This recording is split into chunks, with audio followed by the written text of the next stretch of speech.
प्रसिद्ध मुगल सम्राट अकबर और उनके सलाहकार बीरबल के बारे में कई कहानियाँ कई वर्षों से प्रचलित हैं। यह अधिकतर मौखिक रूप से पीढ़ी दर पीढ़ी हस्तांतरित होता रहा। कई ग्रामीणों ने नैतिकता के साथ नई कहानियाँ भी बनाई और यदि उन्हें उचित लगा तो अकबर और बीरबल के पात्रों को भी नियुक्त किया।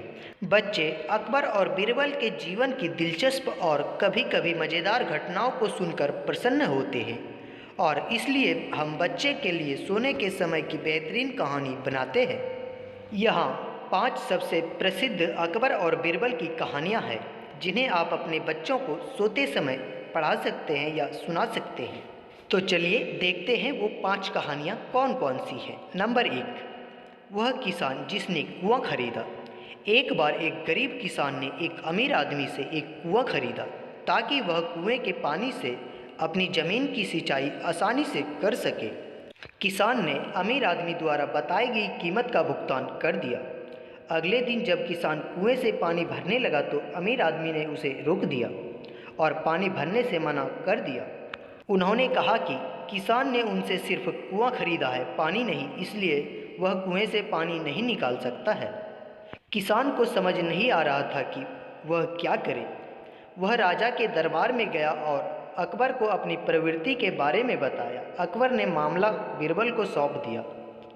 अकबर ने बीरबल से गरीब किसान की समस्या सुलझाने में मदद करने को कहा। बीरबल उस अमीर आदमी के पास गया जो किसान को परेशान कर रहा था। अमीर आदमी ने वही बात दोहराई जो उसने किसान से कही थी, जिस पर बीरबल ने कहा, चूँकि आपने किसान को कुआं बेचा है, पानी नहीं, इसलिए आपको सारा पानी ले जाना होगा या किसान को पानी रखने के लिए किराया देना होगा। अमीर आदमी को एहसास हुआ कि उसकी चाल काम नहीं करेगी और उसने किसान को कुएं के पानी का उपयोग करने दिया। शिक्षा: लोगों को धोखा देने की कोशिश ना करें क्योंकि अंत में आपको इसकी कीमत चुकानी पड़ेगी। नंबर 2, वह चोर जिसने व्यापारी को लूटा। एक दिन एक अमीर व्यापारी बीरबल के पास गया और उनसे शिकायत की कि उसका घर लूट लिया गया है। उन्होंने यह भी बताया कि उन्हें अपने एक नौकर पर घर में चोरी करने का संदेह है। बीरबल व्यापारी के घर गए, सभी नौकरों को इकट्ठा किया और उनसे पूछा कि घर को किसने लूटा। जैसा कि अपेक्षित था, डाकू अपना अपराध कबूल करने के लिए सामने नहीं आया। बीरबल ने अपराधी को ढूंढने का तरीका ढूंढ लिया था। फिर बीरबल ने प्रत्येक नौकर को एक छड़ी दी और उनसे कहा कि अगली सुबह डाकू की छड़ी 2 इंच लंबी हो जाएगी। इस तरह से वे पहचानने में सक्षम होंगे कि व्यापारी को किसने लूटा। अगली सुबह बीरबल ने नौकर से लाठियाँ मांगी और व्यापारी को अपराधी बताया। अगली सुबह तक छड़ी बढ़ने की आशा से डाकू ने छड़ी की लंबाई 2 इंच कम कर दी थी। इस तरह बीरबल ने पता लगाया कि डाकू कौन था। शिक्षा: चाहे आप कितनी भी कोशिश कर लें, आप कभी भी सच्चाई को ज़्यादा देर तक छुपा नहीं सकते। बच्चों के लिए अकबर बीरबल की कई कहानियों में से ये कहानी सभी बच्चों के लिए सबसे ज़्यादा पसंदीदा है। नंबर 3, अकबर के राज्य में कौवों की संख्या। एक सुहानी सुबह अकबर और बीरबल राजा के बगीचे में टहल रहे थे। अकबर ने अपने बगीचे में कौवों को देखा और सोचा कि उनके राज्य में कितने कौवे हैं। उन्होंने बीरबल से प्रश्न पूछा, अकबर के राज्य में आपको कितने कौवे मिल सकते हैं? बीरबल ने कुछ सोचा और कहा कि राज्य में 90,249 कौवे हैं। अकबर उनकी त्वरित प्रतिक्रिया से आश्चर्यचकित हो गए और उनसे पूछा, क्या होगा यदि आपके द्वारा बताई गई संख्या से अधिक संख्या में कौवे हो? बीरबल ने उत्तर दिया, फिर पड़ोसी राज्यों से कौवे आते होंगे। तब अकबर ने पूछा, क्या होगा यदि संख्या आपके द्वारा बताई गई संख्या से कम हो?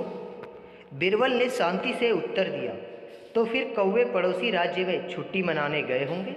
शिक्षा: यदि आप सहजता से सोचें तो आप हमेशा कोई ना कोई रास्ता ढूंढ सकते हैं। नंबर 4, अकबर की चोरी हुई अंगूठी। एक बार अकबर की एक अंगूठी खो गई जो उनके पिता ने उसे उपहार में दी थी। वह तुरंत बीरबल के पास पहुँचे और उनसे मदद मांगी। बीरबल ने कहा कि वह उसकी अंगूठी ढूंढने में उसकी मदद करेगा। फिर उसने उपस्थित दरबारियों से कहा कि वह जानता है कि उनमें से एक ने अंगूठी चुरा ली है। अकबर ने गुस्से में पूछा कि उनमें से किसने अंगूठी चुराई है।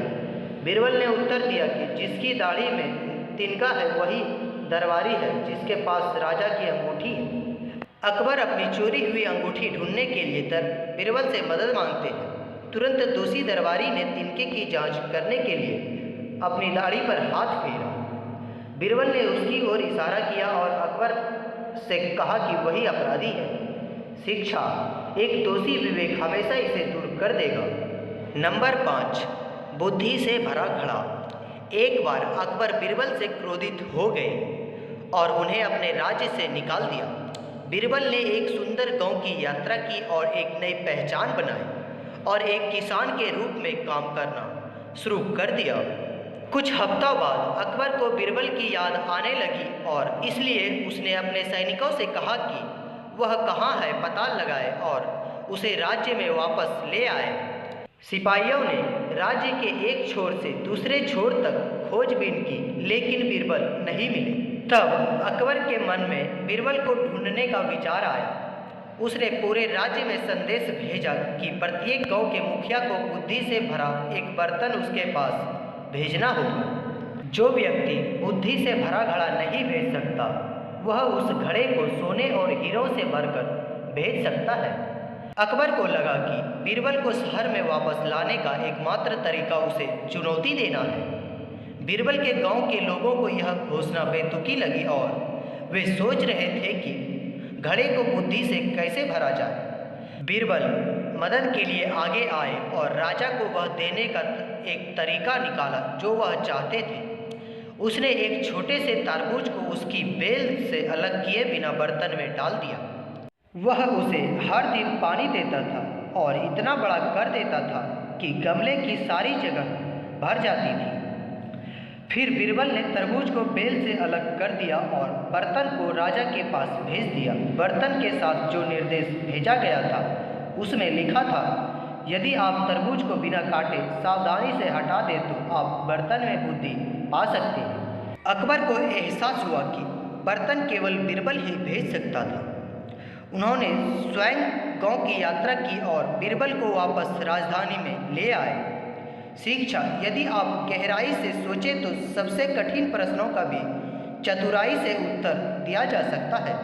ये कहानियाँ अकबर बीरबल की तरह बच्चों को नैतिकता के बारे में सिखाने के लिए एक माध्यम के रूप में काम करती है जिन्हें वे जीवन भर ध्यान में रख सकते हैं। तो दोस्तों, आपको अकबर और बीरबल की ये 5 कहानियों में से आपकी सबसे पसंदीदा कहानी कौन सी रही हमें कमेंट बॉक्स में ज़रूर बताएं। और मुझे उम्मीद है कि आप सभी को आज का यह कहानी बहुत पसंद आया होगा। यदि पसंद आया हो तो कृपया आप इस कहानी को सबके साथ शेयर जरूर करें। धन्यवाद। मिलते हैं अगले वीडियो में।